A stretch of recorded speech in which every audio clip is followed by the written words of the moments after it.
A year ago today, strong winds and rain ripped through northeast Indiana. It left behind tattered buildings and toppled trees. It caused leaders in Fort Wayne to declare a state of emergency. Today, News Channel 15's Aaron Rodgers revisited some of the hardest hit areas in the city and talked to some neighbors about what they remember. It's tonight's top story. Today I visited a street where nearly 20 families and homes were without power for nearly a week last year. They say each day after June 29th was a waiting game for a return to normal. It was a perfect day to walk the dog or mow the lawn. But that wasn't the case a year ago today.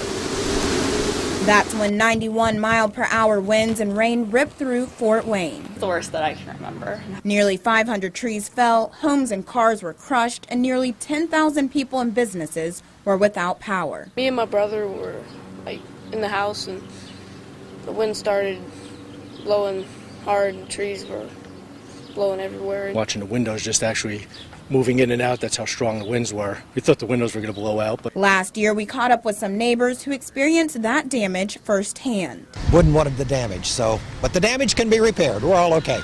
It took a few months, but eventually the city picked up the pieces. So a year later, we went back to a street where 20 families and homes were left without power for nearly a week. We didn't expect it because every day we kind of thought it would come back on, and it just kept not being put back on. Luckily, many people on the street had a generator, but for those who didn't, they moved to hotels or in with family. it just happened to be the hottest week of the year. It was 105 degrees, and I think the house wound up at about 89 degrees inside. Yeah, it was cooler outside than it was inside.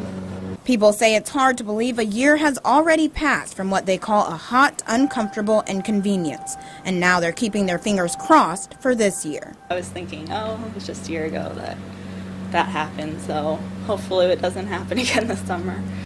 It took Fort Wayne quite a while to recover. The last of the storm damage wasn't cleaned up until the first week of September.